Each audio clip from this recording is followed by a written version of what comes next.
Hi guys, this is Simone from Epica, currently touring North America. Today we're in Canada, Toronto, and you are watching AMBY.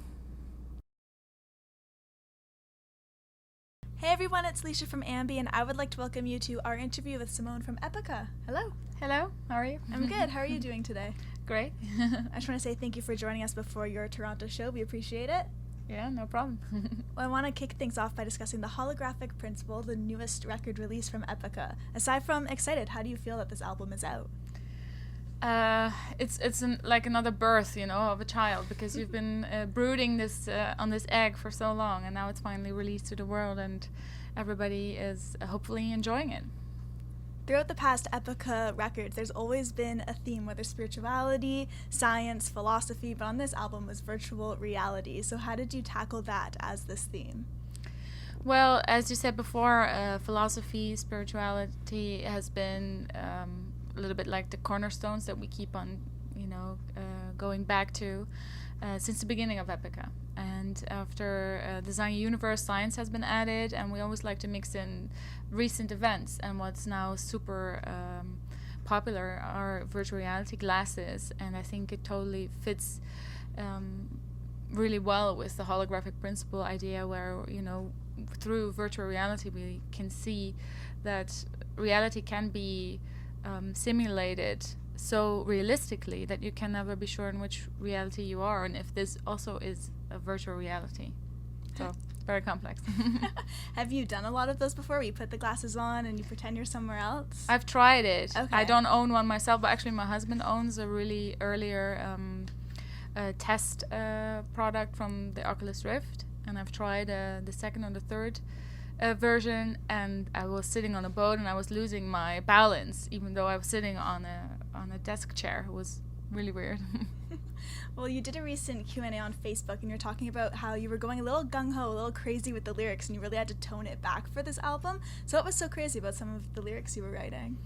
Well, the crazy thing is that when we are doing demo vocal recordings, we just come up with bullshit lyrics, and those are kind of the crazy lyrics. And we worked together with Joost and Sasha, Mark and I, at my place a couple of times. We worked at during the European tour in the backstages, and whichever words come into you use to carry the melody.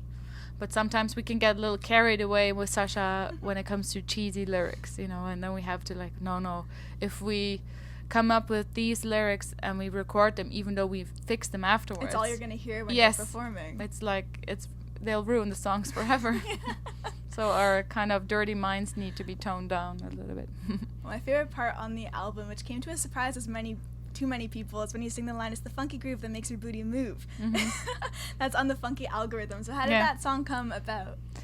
Well, the song musically originates from Isaac. The lyric comes from Mark, and Isaac, Mark, and I were going over the lyrics because Isaac was like, let's change up the lyrics because the song is really funky, and that's the only song where we change up the lyrics. The other ones we just changed the title, like Beyond the Good, the Bad and Ugly, and Dancing in a Gypsy Camp instead of Dancing in Hurricane, stuff like that, but those lyrics stayed untouched. But yeah, we all have a dirty mind, so then we had to throw that in. It was just it had to be. It's always toning down the dirty mind in Epica. Mm-hmm. Well, aside from a lot of the headbanging I know you do on stage, when you hear a funky groove, what other dance moves do you like doing? Well, I've done jazz ballet when I was a little girl, and I'm not so good at twerking or dancing in general. I just stick to headbanging and a little bit of moving around, but I don't consider myself a dancer. For this album was really exciting because you actually had action figures made for the band. Mm-hmm. How long did you want this to happen? Because it was so cool just seeing you with the action figure, and the behind the scenes you posted on Instagram was awesome. It was the idea of our management. It's just a little gimmick from merchandise, collector's items for fans. I thought it was funny, but I don't care too much about action figures. The only band member in Epica that's really crazy for action figures is our bass player Rob. He's a collector of anything Hellboy, so he has a lot of action figures, and now he has himself, so I guess for him it was the biggest You must fun. have really geeked out. Yeah. Well, for me, when I think of action figures, I think of superheroes and superpowers. So if you were to have a superpower, which would it be? I would like to fly. Superwoman, I guess. Give me a red cape and I'll fly. I guess that'd make tour life a lot easier as well. Yeah. Just sometimes what I like about flying in airplane is that you can, how do you say, everything becomes very relative. You know, all your problems and everything. You have a distance of your normal life, and you can look upon the world, and everything seems easier, I guess, in the air. For this album, it's definitely some of the heaviest Epica songs you've ever put out there. So how's it been playing these new tracks live?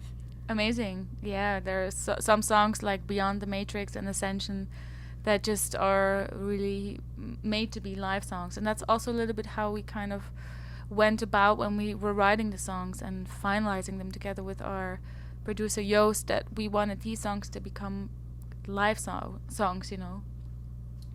But then when we're on the stage, this is now the 5th show that we do after the CD's released. Songs like Ascension and Beyond the Matrix, Divide and Conquer are amazing live songs. The fans also really welcome those and go crazy. Yesterday we had so many brutal looking metalheads jumping up and down during Beyond the Matrix. I'm like, that's a pretty gay song, but okay. So you're not focusing on the touring part and making music in Epica. You shared that you have quite a sweet tooth and you love baking. So what are some of your favorite things to bake? Because you posted these incredible looking like Tootsie Pop cake pops, and they look so good. Cake pops are really cute. Macaroons, just pies in general, cherry pie. I really love, I don't know if you have it here, marzipan. It's like crushed almonds and sugar. It's something we love in Germany. We put it in our chocolate, in our pies and everything, so. Well, I just want to do a little quick fire round with you, so whatever comes to mind, whatever's the first thing, just say it. Okay. All right, so the first thing, who was your favorite artist when you were a kid? Favorite artist when I was a kid? Oh, shoot. I guess Tim Burton, Nightmare Before Christmas, was my favorite movie ever since it came out. What's a must-have on your tour rider? Chocolate. Who would your dream jam session be with? I would like to play with Imogen Heap one day. Awesome. I think she's a great singer and just like a musical centipede. So she can play every instrument and I can just sing and she'll sing with me or doing a cappella, whatever. I like that, a musical centipede. That definitely describes her. Yeah. And what was the worst job you had growing up? I worked on a farm, just picking out weeds in between. I think there were potato plants. That was when I was 16. I earned my money for my holiday in France back then.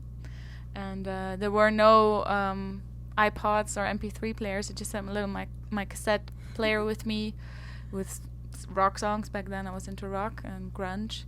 And when I finished one long row, I finished one side of the tape. So I flipped the tape, I did another row, and I did that like 6 hours a day. So knew those songs by heart. And for the last one, which toppings must go on your pizza? Cheese. Lots of cheese and garlic. Mm-hmm. And just to wrap everything up today, is there anything you want to leave with all of the Epica fans out there who'll be viewing the interview? Just check out our website, see where we're playing, come check us out live, and don't be afraid, we don't bite. Thank you so much for your time today. Thank you too. It's my pleasure. And remember, to everybody viewing, you can visit us at musicblogger.com for all exclusive interviews, features, videos, and so much more with your favorite bands. We'll see you next time.